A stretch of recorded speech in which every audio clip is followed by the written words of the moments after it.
لله وحده أما بعد فأعوذ بالله من الشيطان الرجيم بسم الله الرحمن الرحيم كذبت قوم نوح المرسلين إذ قال لهم أخوهم نوح ألا تتقون إني لكم رسول أمين فاتقوا الله وأطيعون وما أسألكم عليه من أجر إن أجري إلا على رب العالمين فاتقوا الله وأطيعون إلى آخر الآية. صدق الله العلي العظيم وصدق رسوله النبي الكريم ونحن على ذلك من الشاهدين والشاكرين. اللهم ألهمنا رشدنا وأعذنا من شرور أنفسنا. اللهم وفقنا لما تحب وترضى من القول والفعل والنية. رب اشرح لي صدري ويسر لي أمري واحلل عقدة من لساني يفقهوا قولي. آمين يا رب العالمين. محترم حضرات، معزز سامعین، محترم خواتین، میری ماں اور بہنوں، ملی بھائیوں، پیارے بچوں، تلاوت کی ہوئی آیتیں سورہ شعراء 19واں پارہ. یہاں سے سورت کا 6واں رکوع شروع ہو رہا ہے اور پارے کا 10واں رکوع شروع ہو رہا ہے. تذکرہ ہے حضرت نوح علیہ السلام کا ان کی قوم کے درمیان جو مکالمہ ہوا.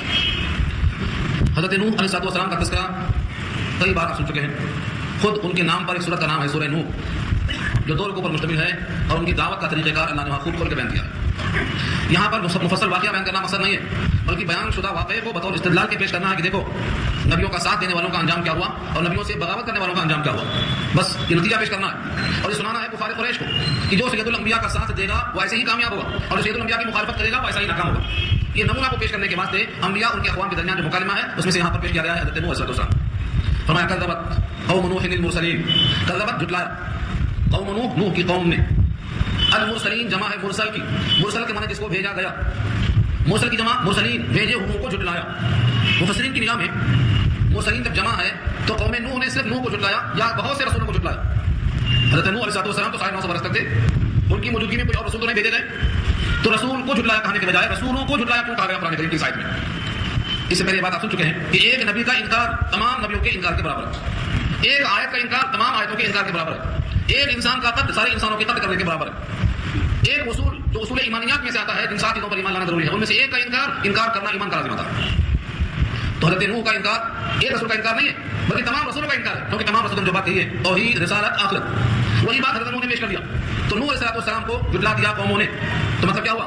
صرف نوح کو نہیں جھٹلایا بلکہ نوح علیہ السلام کے ساتھ تمام رسولوں کو جھٹلا دیا. یہ لازم ہے. کذبت قوم نوح المرسلین، جھٹلا دیا قوم نوح نے پیغمبروں کو. اذ قال لهم، جبکہ کہا ان سے، اخوہم، ان کے بھائی نے. اخو مانے بھائی اور ہم مانے قوم نوح. قوم نوح کے بھائی نے یعنی نوح علیہ السلام نے. بھائی کیوں کہا؟ یہاں سگا بھائی مراد نہیں، ایمانی بھائی. اخوہم ان کے بھائی نے. کس نے؟ نوح نے. اخوہم نوح، ان کے بھائی یعنی نوح نے. ایمانی بھائی، ایمانی اخوت یہ تمام رشتوں سے زیادہ مضبوط ہے. یہ ابھی قوم سمجھا نہیں.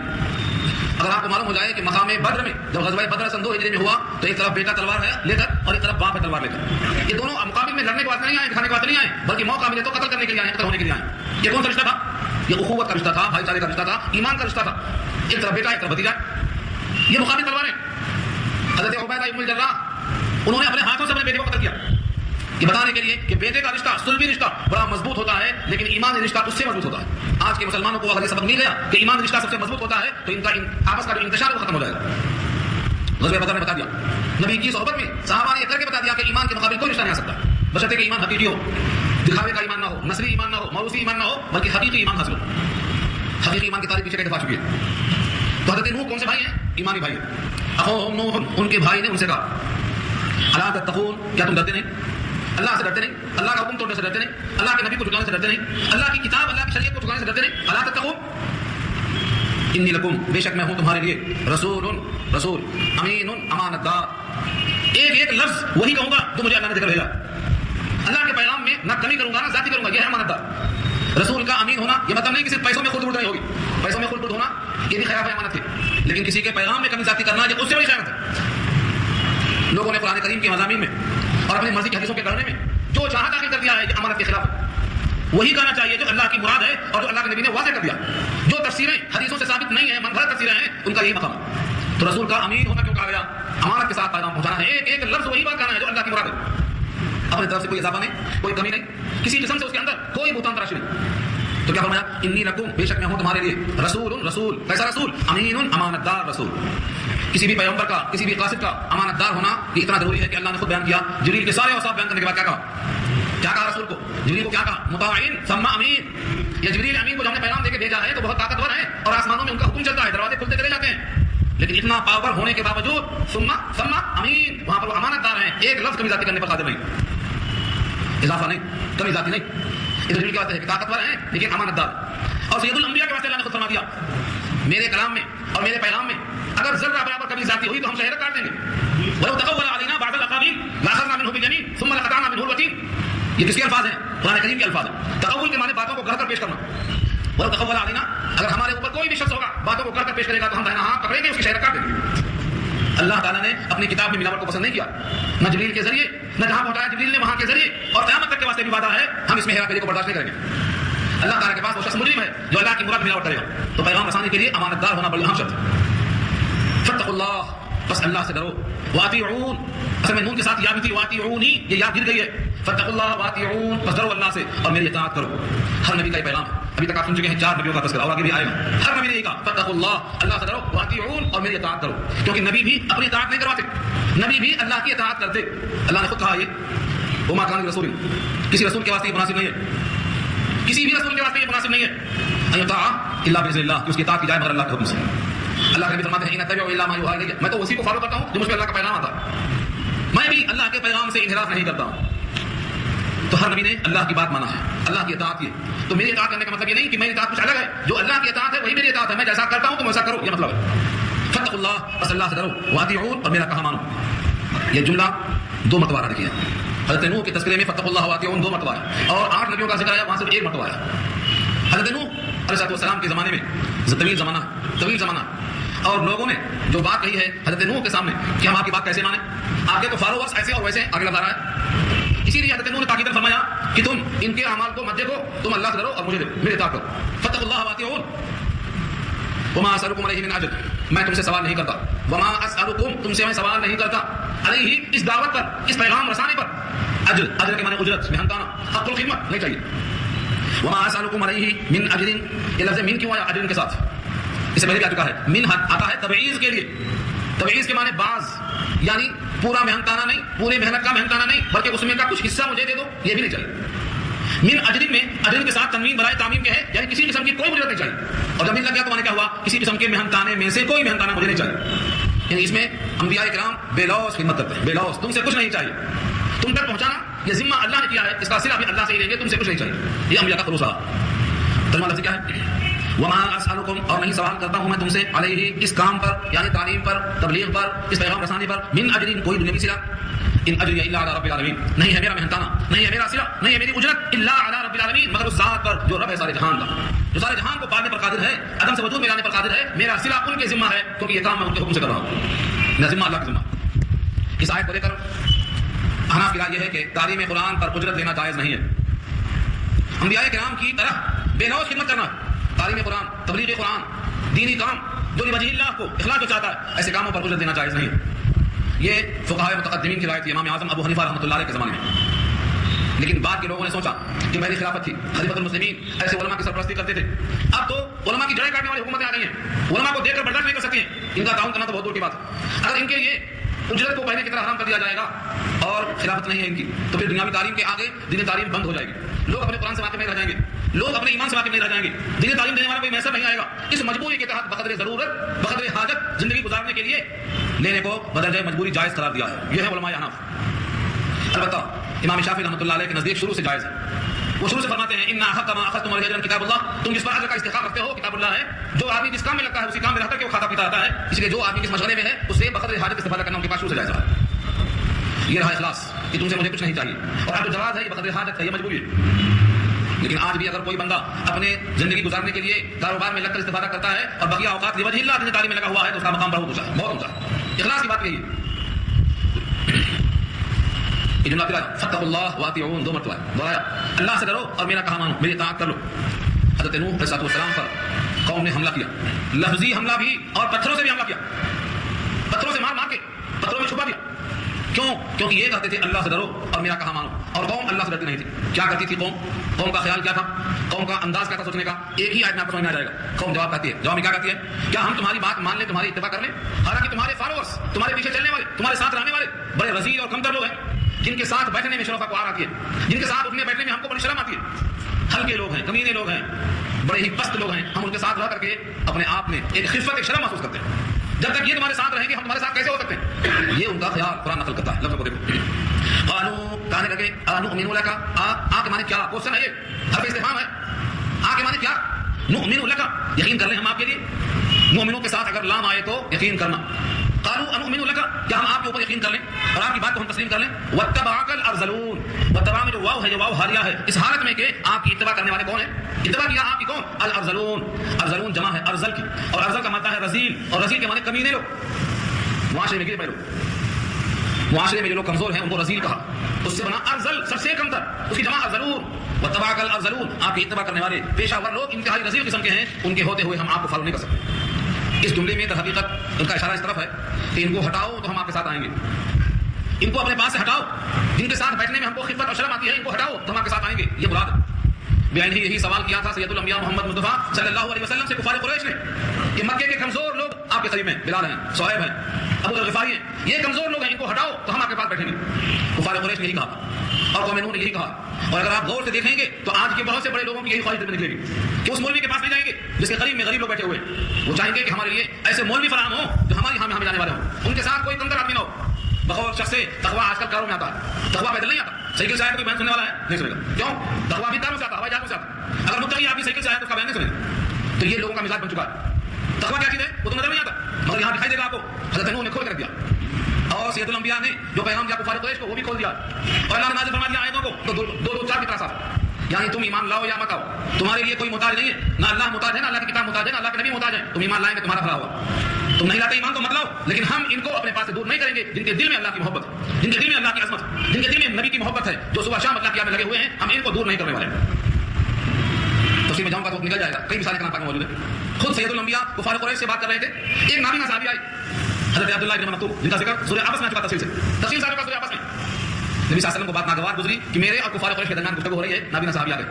اللہ نے کہا نابینا صحابی دل میں طلب لے کر آیا ہے، یہ آپ کو کیسے معلوم؟ جس کے دل میں ایمان ہے، عظمت رسول ہے اور اللہ کی محبت لے کر آیا ہے، اصلاح کا حقدار ہے، اس سے آپ انحراف نہیں کر سکتے. یہ کفار قریش کے دل میں تو محبت نہیں، ایمان نہیں، یہ مانیں گے تو ان کا بھلا ہوگا ورنہ آپ نقصان نہیں ہوگا. توجہ اس پر دیجیے، یہ سورہ آبس کا پیغام ہے. اور یہی کہا اللہ نے سورہ انعام میں، جو صبح شام بیٹھتے ہیں آپ کے پاس اللہ کی محبت دے کر ان کو بھگائیے مت. ولا تطرد الذين يدعون ربهم بالغداة والعشي يريدون وجهه ما عليك من حسابهم من شيء.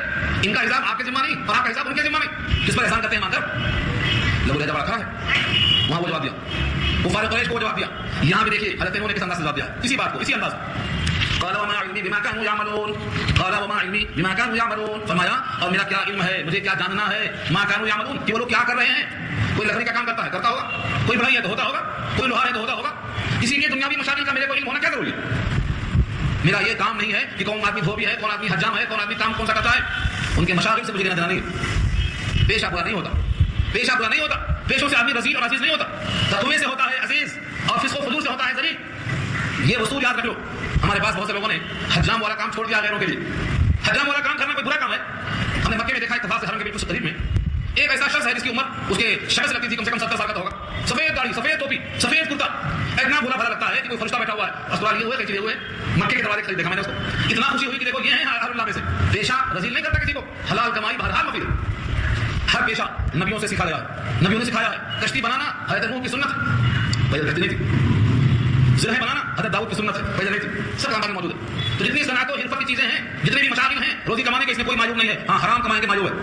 کتنا ہی صاف کپڑا ہو، کتنا ہی بڑا انداز اچھا ہو، اگر کمائی میں دھوکہ ہے تو فراڈ ہے وہ حرام. یہ حضرت نے کہا مجھے کیا معلوم، مجھے کیا جاننا ضروری ہے کہ وہ کیا کرتے ہیں، ان کے کیا کیا مشاغل ہیں، کیا کیا مصروفیات ہیں، مجھے اس سے کوئی سروکار نہیں ہے. کیوں؟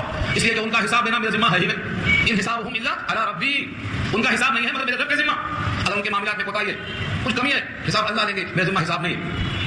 اور یہی بات کہا نبی صلی اللہ علیہ وسلم نے کفار قریش سے کہ میرے ذمہ صرف پہنچانا ہے، حساب تو اللہ کے ذمہ ہے. فإنما عليك البلاغ وعلينا الحساب، ہمارے ذمہ حساب ہے، آپ کے ذمہ پہنچانا. تو نبیوں کا پیغام یہ ہے پہنچا دینا، اور حساب اللہ کے ذمہ ہے، آپ وہاں سے نہیں کر سکتے. تو حضرت نوح کا پیغام دیکھو.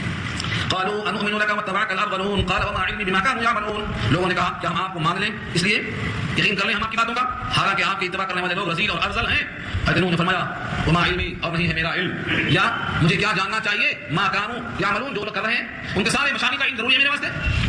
ان حسابهم، نہیں ہے ان کا حساب، الا علی ربی، مگر میرے رب کا ذمہ. اگر ان میں رضالت ہے تو اللہ حساب کر لیں گے، اور ان میں تقویٰ ہے تو اللہ حساب کر لیں گے. میرا ذمہ صرف پہنچا دینا. لو تشعرون، کاش کہ تم کو شعور آ جاتا، لو تشعرون، کاش کہ تم کو شعور آ جاتا کہ کوئی پیشوں سے برا نہیں ہوتا، پیشوں سے کوئی رذیل نہیں ہوتا. تقویٰ ہے تو آدمی مکرم ہے، تقویٰ نہیں ہے تو وہ رذیل اور کمینہ ہے. یہ فیصلہ ہے اللہ کی طرف سے. اور اب صحیح جواب کیا ہے؟ یعنی تمہارا جو خیال ہے کہ ان کو ہٹا دو، غریب لوگوں کو ہٹا دو تو ہم تمہارے ساتھ بیٹھیں گے، اس کا جواب دو لفظوں میں یہ ہے وما انا بطارد المؤمنین، اور میں نہیں ہوں بھگانے والا، دور کرنے والا ایمانداروں کو. وما انا، اور میں نہیں ہوں بطارد، ہٹا دینے والا، اٹھا دینے والا معافی سے، المؤمنین، ایمان والوں کو. یہی جواب سید الانبیاء کا بھی ہے.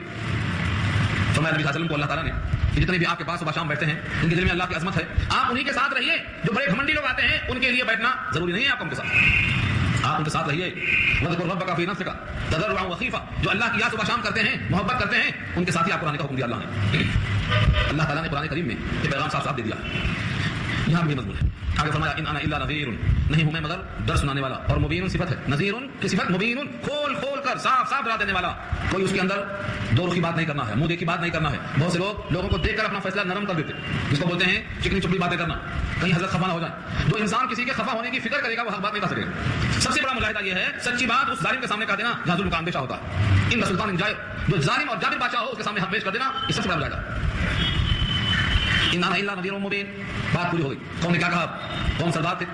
وزیر کے مقابل کون لوگ تھے؟ پیسے والے تھے. کیا جواب میں کہا؟ قالوا، کہنے لگے لئن لم تنتہی یا نوح، اے نوح اگر تم اپنے اس تقریر سے باز نہ آئے، اپنے اس عمل سے باز نہ آئے اور ہم کو ایک ساتھ ہارنے کی کوشش کیا، لتکونن من المرجومین، تو البتہ ضرور آپ ہو جائیں گے ان لوگوں میں سے جن کو سنگسار کر دیا جائے گا.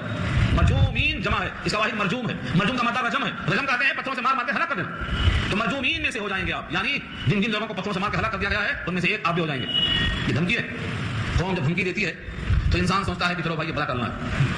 خیر جنوں نے ایسا نہیں کیا کیونکہ وہ اللہ کے نبی تھے، عزم کا پہاڑ تھے. لوگ ان کو پتھروں سے اتنا مارتے کہ پتھروں میں چھپ جاتے، جنہیں زمین آ کر اٹھاتے.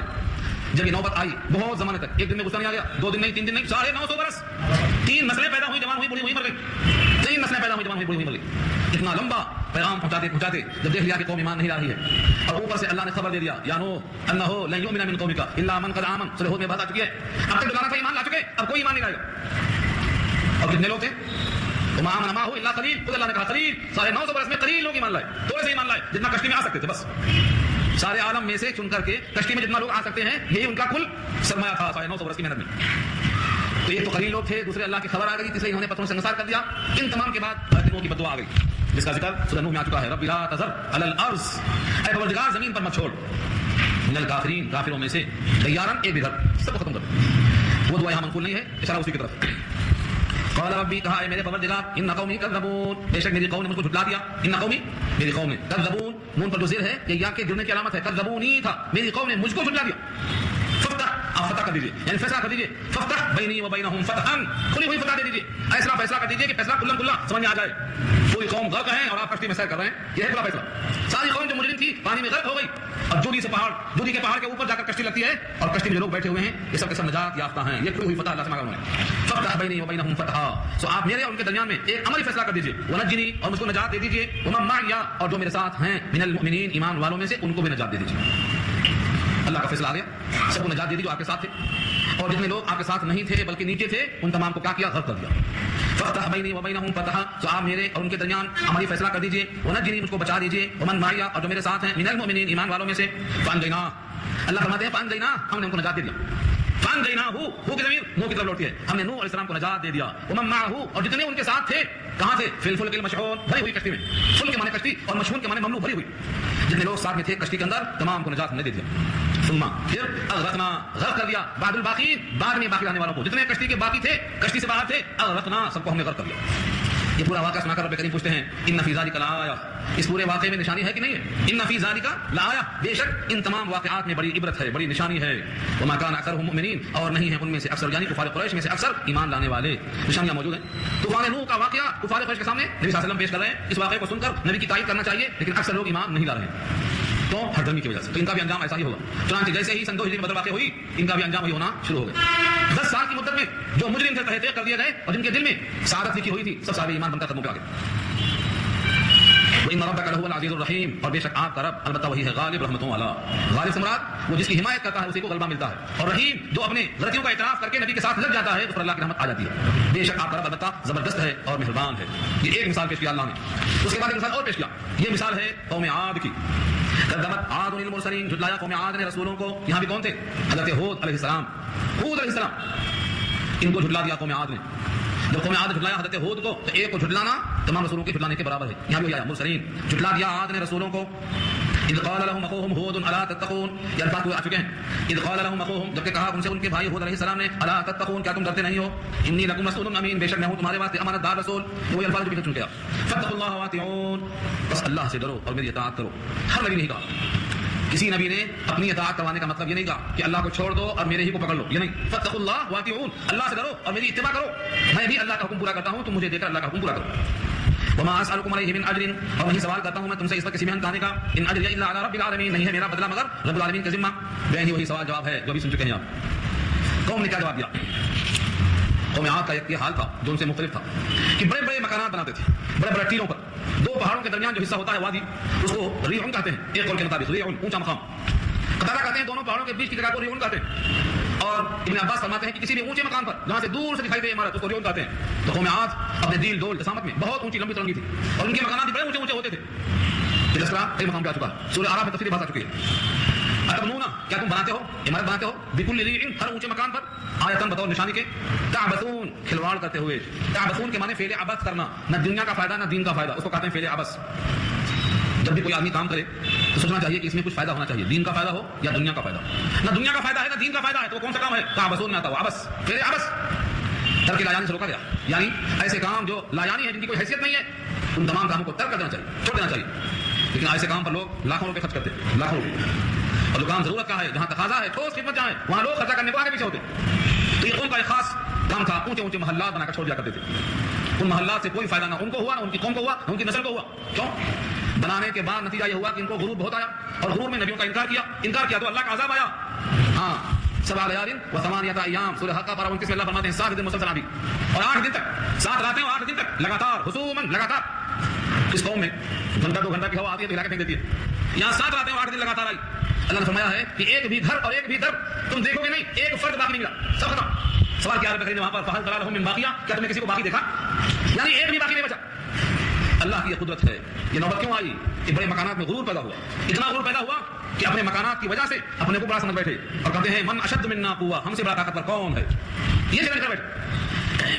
لفظوں کو دیکھیں. اتبنون، کیا تم بناتے ہو عمارت، بکل ریع، ہر اونچے اونچے مقامات پر، آیتن بطور نشانی کے، تعبثون، بلا ضرورت، فضول محض. وتتخذون مصانع، اور بناتے ہو تم بڑے بڑے محل. مصانع جمع ہے مصنع کی. مصنع کے معنی بہت اونچے اونچے عالیشان، ضرورت کے لیے نہیں، تفاخر کے لیے. یہ فلاں کی تعمیر ہے، یہ فلاں کی تعمیر ہے. ترمذی کی روایت ہے، حضرت انس رضی اللہ عنہ فرماتے ہیں ہر عمارت میں لگی ہوئی رقم خسارہ اور وبال ہے سوائے اس عمارت کے جو ضرورت کے لیے ہو اور بقدر ضرورت ہو. ہر وہ عمارت صاحب عمارت کے لیے وبال اور خسارہ ہے، اور وہ جو پیسہ خرچ ہوا ہے وہ پیسہ مقام غرب میں استعمال ہوا، سوائے اس تعمیر کے جس کی حاجت اور ضرورت ہو، جس کے بغیر کام نہ چلتا ہو. بس اس پر روایتیں واقعات بہت. ترمذی کی روایت کافی. سب سے زیادہ غلط پیسہ کہاں خرچ ہوتا ہے آدمی کا؟ اینٹ اور گارے اور پتھر میں. چھوڑ چلا جاتا. ایسا مکانات بناتے ہیں لگتا ہے کہ ہمیشہ یہیں رہیں گے، ہمیشہ نسل بعد نسل یہیں رہیں گے. اللہ فرماتے ہیں یہاں تم کیسے رہیں گے؟ جن کو ہم نے محبوب بتایا آج وہ بھی تمہارے سامنے نہیں ہے. یہ نمونہ ہے ہم کیا رہیں گے جب رسول خدا رہے. کون رہے گا کائنات میں؟ سارے انبیاء چلے گئے، سارے اولیاء چلے گئے. اس زمین کے پیٹھ پر رہنے کا کسی کو اختیار نہیں ہے. ایک لمحہ بڑھ کر نہیں رہ سکتا. وہ آنے کے بعد اللہ فرماتے ہیں ایک سانس زیادہ نہیں لے سکتا.